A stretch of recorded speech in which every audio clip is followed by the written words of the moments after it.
Hello, and welcome to That Girl Ruby 216. Thank you so much for joining me wherever you are in the world today. I really appreciate you sharing your moment with me and preparing yourself to listen to the content that I have for you today.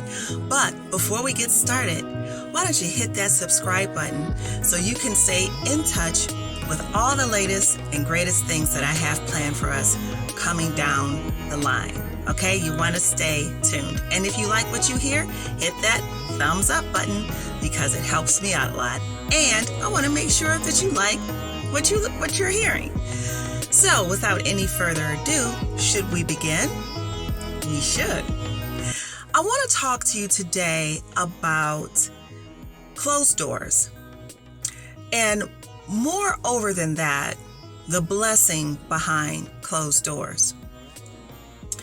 In my personal life, as I'm sure in your life, I have experienced situations where doors have been closed. And what I mean by doors, I mean it could be a friendship that has dissolved. It could be a relationship. You're involved with someone and one day they decide they want to go in a different direction. It's a door closed. Or it could even be maybe you were in an experience with a job and you thought you would have this job forever. And one day you show up and they're downsizing or they're saying, hey, we're going out of business, and another closed door.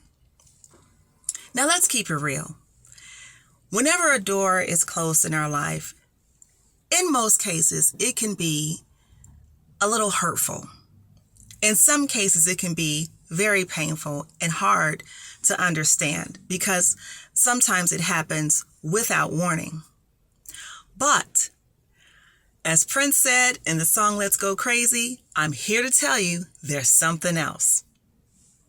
And that something else is the blessing behind closed doors. One thing that I have learned is that it's very, very important to learn when a door is closed in your life to let it stay closed. Don't put effort into trying to rekindle old relationships, old things that have been in our lives, have come in our lives for a season, and maybe even for a reason, and no longer serve its purpose. There is absolutely something greater on the other side whenever there's a door closed in your life. And it doesn't always feel that way. It leaves us wondering, why did this happen? Why did this person do this? Why is this situation happening? And we have a tendency to think that this is the only opportunity that we could ever have in our lives. But as long as your heart is beating, as long as you're alive and you're still breathing, you still have an opportunity to get that blessing behind closed doors. The Lord is not going to leave you in a situation where you're in a desert and not bless you on the other side. And I'm not just giving lip service. I'm saying this as a true statement, as a witness to this. So if right now you're going through a troublesome time and you can't figure it out, if I could be of some encouragement to you to say, hang in there. And if there's a door that is closing in your life, do not try to put your foot in, your hand in, your nose in, or your neck out. Because it's only going to end up causing you more harm, and it's going to block what the Lord has in store for you. So, with all of that being said, I would like to leave you with another nugget. If you turn to the scripture in the book of Genesis, Joseph had a lot of closed doors in his life. His brothers sold him out. They sold him to Egypt, and when he got there, he experienced being unlawfully imprisoned, and then there was the Potiphar's wife who tried to trick him, and she got mad and she lied on him, and it's a very interesting story and you should read it. But in the end, Joseph became in charge of all of Egypt, and he was basically running the whole show.